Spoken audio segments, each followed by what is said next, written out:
Maryland Governor Wes Moore has unveiled a new budget plan for his state. In addition to raising taxes on the state's highest earners, it eliminates the inheritance tax, lowers the corporate tax rate. Governor Moore joins us now. And Governor, it's good to see you again. It's been a while. We go way back. Great to see you. Good to see you. Is this done? I mean, if I come down and we talk, is there any way I can get you to change your mind on any of these things? Is this a done deal? No, we're still working with the General Assembly to be able to finalize it. But I tell you, this is the most pro-growth agenda and plan that we put together in a very long time in our state, and we're excited about it because, as you know, listen, I come from the business world, and there's two things you have to be able to do to be able to spur growth. You need to increase your top line, and you need to control your spend.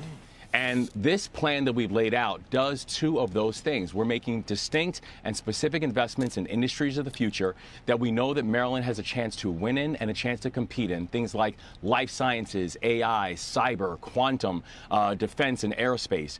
We're also controlling our spend. And for the third year in a row, I introduced a budget where our general fund is actually smaller than the year before. So we're decreasing the size of government, making sure we're more efficient and modernizing the way government works, and also talking about modernizing a tax code where 2/3 of Marylanders are about to get a tax cut. 82% of Marylanders will either see a cut or no change at all. And by doing things like lowering the corporate tax rate, by focusing on things like procurement reform, regulatory reform, permitting reform, we're making it a more attractive environment for businesses to be able to come and grow in the state of Maryland. So we're excited about what this is going to mean for economic growth and also what it's going to mean for middle-class families.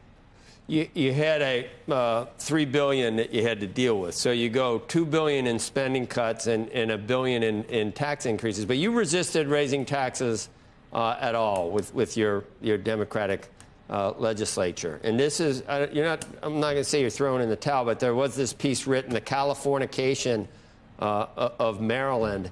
You do get the top rate if you add in some of the Baltimore surcharges and the wealthy counties around Washington, D.C. Earlier, I was kidding about Governor Murphy. I was saying, he's at 11% here in my home state of New Jersey. But you get up close to that, 10 3/4. And the only thing I'll say, Wes, is that this has been tried by not your immediate predecessor, but remember Governor O'Malley, Martin O'Malley, also raised taxes from 2008 to 2010 from 4 3/4 to 6 1/4 on the top earners. It ended up, because everyone left, 1,000 of the top earners were no longer in the state.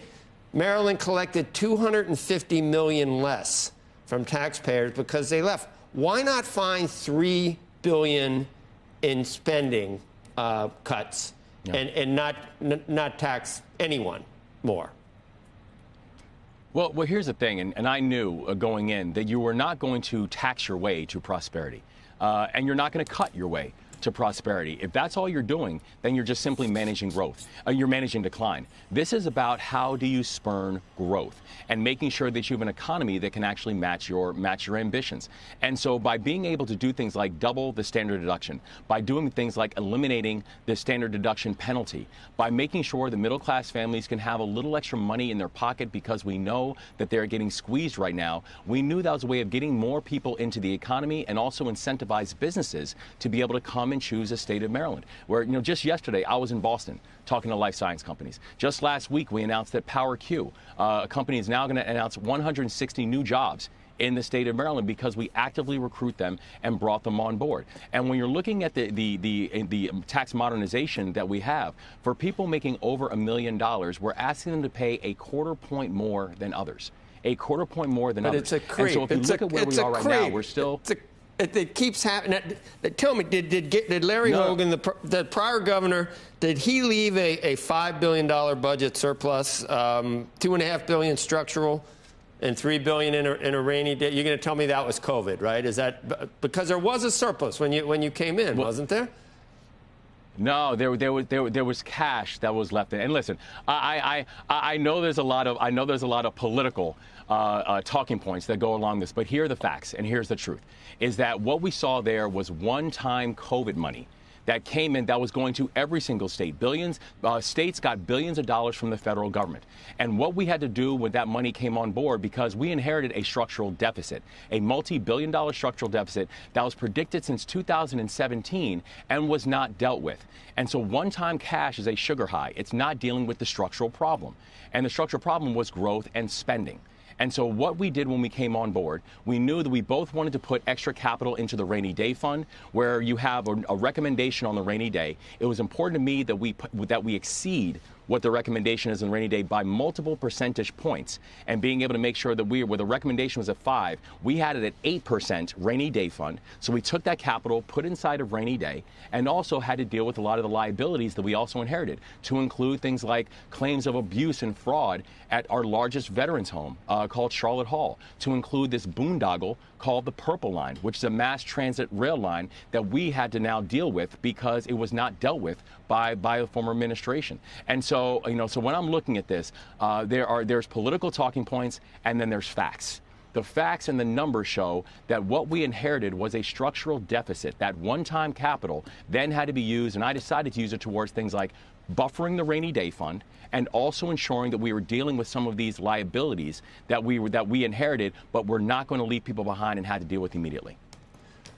I just think that in this environment, and maybe it's, maybe in 2 years, we see a Dem sweep or something, but there just seems to be at this point, Governor, a real, an emphasis on at least not letting government grow any bigger. And I think you would be such a stand. I wouldn't want an article written about me that says the Californication of Maryland. I would want, wow, Wes Moore didn't raise taxes at all above what's already a high tax state.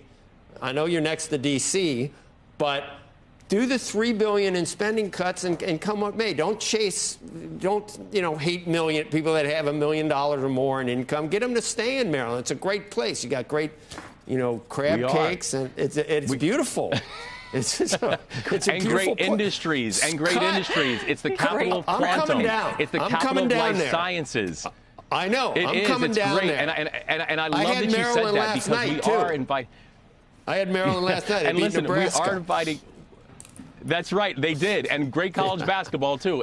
But one thing we're doing is, this is how you can focus on growing the economy, and you're absolutely right. And that's why I don't deal with, again, I come from the business world of facts and of data and facts. I don't do political attacks that we saw from that type of headline. The reality is that Maryland is focusing on a growth agenda that's actually increasing economic growth, that's increasing top line, that's reining in spending. And to your point, for the 3rd year in a row, I've introduced a budget that has actually decreased the general fund, decreased the size of state government, that we focus on government modernization, where we're doing things like IT consolidation, fleet consolidation, focusing on procurement reform, and keeping Maryland procurement dollars inside of Maryland.